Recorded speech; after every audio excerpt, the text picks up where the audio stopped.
মই যদি আপোনাক কওঁ মাৰ্কেট যেতিয়া তললে নামে তেতিয়াও আপনি স্টক মাৰ্কেটৰ পৰা পইচা ইনকাম কৰিব পাৰে। সো আপনি হয়তো এতিয়া ভাবি আছে সেইটো কেনেকে সম্ভৱ। আমি তো সস্তা দামত কিনো বেছি দামতহে বিক্ৰি কৰো, ইয়াৰ উল্টাটো কেনেকে সম্ভৱ। মাৰ্কেট তললে নামিলে আমি কেনেকে তাৰ পৰা পইচা ইনকাম কৰিম। সো আৰু হয়তো কিছুমানে এতিয়া কব যোনে অলপ অপশন ট্ৰেডিংৰ বিষয়ে জানে তেওঁলোকে কব ইয়েস আমি তো পুট অপশন বাই কৰি পেলাই বেয়াৰিশ মাৰ্কেটতো পইচা আয় কৰিব পাৰো। কিন্তু আজি মই অপশন ট্ৰেডিংৰ কথা নাই কোৱা, মই ষ্টকৰ কথা কৈ আছো।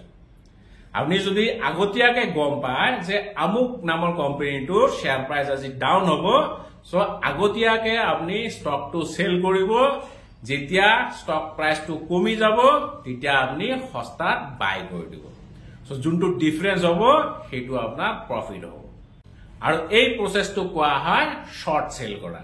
ঠিক আছে, সো মই কৈ আছো ডিটেইলস কেনেকে এইটো সম্ভৱপৰ হয়। চাওক আপোনাৰ যত ট্ৰেডিং একাউন্ট থাকিব ন, ধৰি লওক এঞ্জেল 1, জিৰোধা, গ্ৰো ইত্যাদি ইত্যাদি, সব বিলাক ব্ৰোকাৰৰ এটা পুল একাউন্ট থাকে। পুল একাউন্টত সকলো ধৰণৰ আপনি শেয়াৰ পাব। ভাল শেয়াৰ দে, যোনবিলাক অলপমান লিকুইড আৰু কম ভলেটাইল, সেইবিলাক শেয়াৰ আপনি পাব।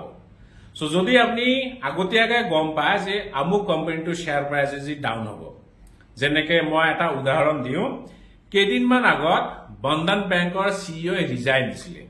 সো সেইটো এটা বেয়া খবৰ কোম্পানীটোৰ কাৰণে, তাৰমানে সিদিনা ষ্টক প্ৰাইসটো ডাউন হ'ব।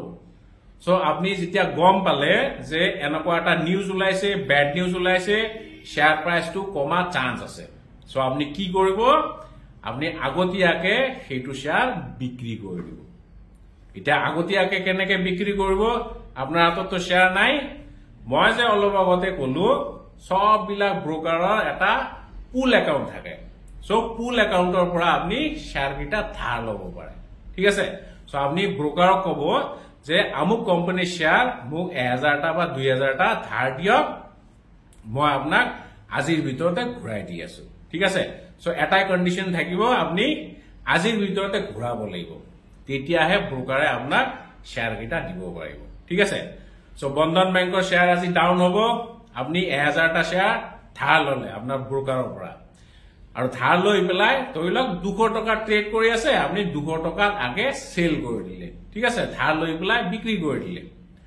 অলপ পিছত যেতিয়া শেয়াৰ প্ৰাইসটো ডাউন হ'ব, ডাউন হৈ পেলাই ধৰি লওক 190 টকা পালেগৈ, তেতিয়া আপনি কি কৰিব, 190 টকাত আপনি শেয়াৰ কিটা বাই কৰক।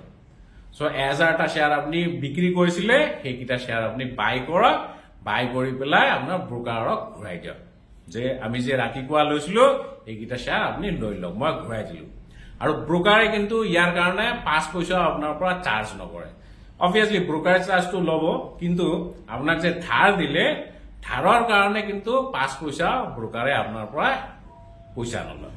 ঠিক আছে, সো যোনটো ডিফাৰেন্স হ'ব, আপনি 200 টকাত আগতে বিক্ৰি কৰিলে আৰু 190 টকাত বাই কৰিলে, সো এটা শেয়াৰত আপনি 10 টকা প্ৰফিট পালে।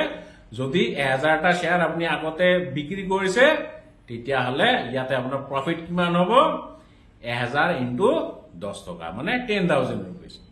সো এনেকে আপনি নথকা শেয়াৰটো আগতীয়াকে সেল কৰি পেলাই শেয়াৰ মাৰ্কেটৰ পৰা পইচা ইনকাম কৰিব পাৰে। সো এইটো প্ৰসেসক কোৱা হয় শৰ্ট সেল কৰা। ঠিক আছে, আৰু যদি আপনি পজিশনাল হোল্ড কৰিব বিচাৰিছে, মানে আপনি গম পাইছে যে এই শেয়াৰটো কেইদিনমান লৈকে ডাউন হৈয়ে থাকিব, তেতিয়া কিন্তু আপনি ক্যাশ মাৰ্কেটত ট্ৰেড কৰিব নোৱাৰিব, আপনি ডেৰিভেটিভ মাৰ্কেটত ট্ৰেড কৰিব লাগিব। মেইনলি আপনি ফিউচাৰ্স সেল কৰিব লাগিব। ঠিক আছে, সো আপনি ফিউচাৰ্স কন্ট্ৰাক্ট এটা আগতীয়াকে সেল কৰি দিলে, সো 10 দিন 15 দিন লৈকে হোল্ড কৰি ৰাখিলে, যেতিয়া কমি যাব সেইকিটা ফিউচাৰ কন্ট্ৰাক্ট আপনি বাই কৰিলে, আৰু যোনটো ডিফাৰেন্স পালে সেইটোৱে হ'ব আপোনাৰ প্ৰফিট।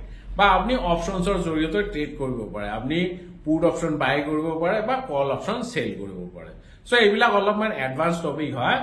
সো মই মেইনলি কৈ আছো ক্যাশ মার্কেটত ইন্টাৰডে আপনি কেনেকে নামি থকা ষ্টক এটাৰ পৰা পইচা আয় কৰিব পাৰে, হাতত নথকা ষ্টকটোৰ পৰা আপনি কেনেকে আগতীয়াকে সেল কৰি পেলাই পইচা ইনকাম কৰিব পাৰে।